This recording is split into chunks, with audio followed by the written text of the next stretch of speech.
ലോകത്തിന്റെ നെറുകയിൽ ഇന്ത്യയുടെ പേര് ഒരിക്കൽ കൂടി എഴുതി ചേർക്കുകയാണ്. നാസയ്ക്ക് പോലും കിട്ടാത്ത ഒരു അംഗീകാരമാണ് ഇസ്രോയ്ക്ക് ലഭിച്ചിരിക്കുന്നത്. എന്നാൽ കേരളത്തിലെ ഒരു മലയാള വാർത്താ ചാനൽ പോലും ഈ കാര്യങ്ങൾ റിപ്പോർട്ട് ചെയ്യപ്പെട്ടിട്ടില്ല എന്നതാണ് ഏറ്റവും പ്രധാനപ്പെട്ട കാര്യം. നിലവിൽ എന്താണ് സംഭവം? ചന്ദ്രന്റെ ദക്ഷിണ ധ്രുവം തൊട്ട് ആദ്യ രാജ്യമെന്ന ചരിത്ര നേട്ടത്തിന് പിന്നാലെ ഇന്ത്യയുടെ ചന്ദ്രയാൻ 3 ദൗത്യത്തിന് വീണ്ടും അന്താരാഷ്ട്ര അംഗീകാരം ലഭിച്ചിരിക്കുകയാണ്. American Institute of Aeronautics and Astronautics നൽകുന്ന ബഹിരാകാശ രംഗത്തെ പരമോന്നത ബഹുമതിയായ 2026 ഗോഡാർഡ് ആസ്ട്രോനോട്ടിക്സ് അവാർഡ് ചന്ദ്രയാൻ 3 ദൗത്യം സ്വന്തമാക്കിയിരിക്കുകയാണ്. ഇന്നലെ വാഷിംഗ്ടൺ DC നടന്ന പ്രൗഢഗംഭീരമായ ചടങ്ങിലായിരുന്നു പുരസ്കാര പ്രഖ്യാപനം ഉണ്ടായത്. 2023 ഓഗസ്റ്റ് 3 ചന്ദ്രയാൻ 3 പേടകം ചന്ദ്രന്റെ ദക്ഷിണ ധ്രുവത്തിൽ വിജയകരമായി സോഫ്റ്റ് ലാൻഡിംഗ് നടത്തിയത്. അതുവരെ ലോകരാജ്യങ്ങൾക്ക് ആർക്കും തങ്ങളുടെ പേടകങ്ങൾ ഇറക്കാൻ കഴിയാതിരുന്ന തന്ത്രപ്രധാനവും ശാസ്ത്രീയവുമായി ഏറെ പ്രാധാന്യമുള്ളതുമായ മേഖലയിലാണ് ഇന്ത്യ ചരിത്ര വിജയം നേടിയത്.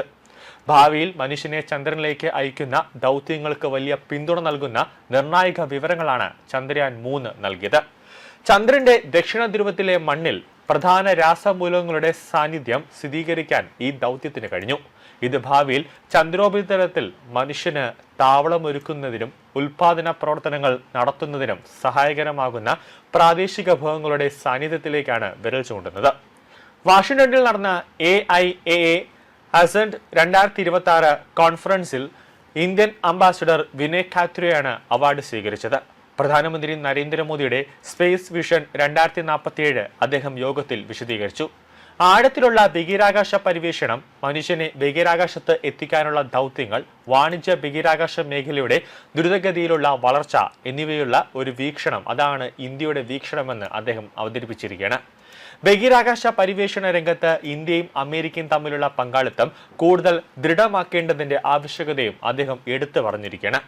ഇരു രാജ്യങ്ങളിലെയും സർക്കാരുകൾ, അതോടൊപ്പം തന്നെ വ്യവസായങ്ങൾ, ഗവേഷണ സ്ഥാപനങ്ങൾ എന്നിവ തമ്മിലുള്ള സഹകരണം ശക്തമാക്കാൻ അദ്ദേഹം ആഹ്വാനം ചെയ്തിട്ടുണ്ട്. എന്താണ് ഗോദ്ദാർഡ് ആസ്ട്രോനോട്ടിക്സ് അവാർഡ്? അതായത് ആസ്ട്രോനോട്ടിക്സ് രംഗത്ത് ശ്രദ്ധേയമായ നേട്ടങ്ങൾക്ക് AIAA നൽകുന്ന ഏറ്റവും ഉയർന്ന ബഹുമതിയാണിത്. റോക്കറ്റ് സാങ്കേതിക വിദ്യയുടെ പിതാവായി കണക്കാക്കപ്പെടുന്ന റോബർട്ട് H ഗോദ്ദാർഡിന്റെ സ്മരണാർത്ഥം അദ്ദേഹത്തിന്റെ ഭാര്യയാണ് ഈ പുരസ്കാരം ഏർപ്പെടുത്തിയത്. ആദ്യകാല ദ്രാവക ഇന്ധന റോക്കറ്റ് എഞ്ചിൻ വിക്ഷേപണങ്ങളിലൂടെ ആസ്ട്രോനോട്ടിക്സിന്റെ വികസനത്തിന് അടിത്തറയിട്ട പ്രതിഭയാണ് ഗോദ്ദാർഡ്. 1975 മുതലാണ് ഈ പുരസ്കാരം നിലവിൽ രൂപത്തിൽ നൽകി തുടങ്ങിയത്. വ്യക്തികൾക്കോ അംഗങ്ങൾക്കോ നൽകുന്ന ഈ പുരസ്കാരത്തിന് സംയുക്ത നാമനിർദ്ദേശം ലഭിക്കുമ്പോൾ അംഗത്തെ പ്രതിനിധീകരിച്ചുകൊണ്ട് പരമാവധി 2 പേർക്ക് മാത്രമേ അവാർഡ് വേദിയിൽ സ്വീകരിക്കാൻ അനുമതിയുള്ളൂ.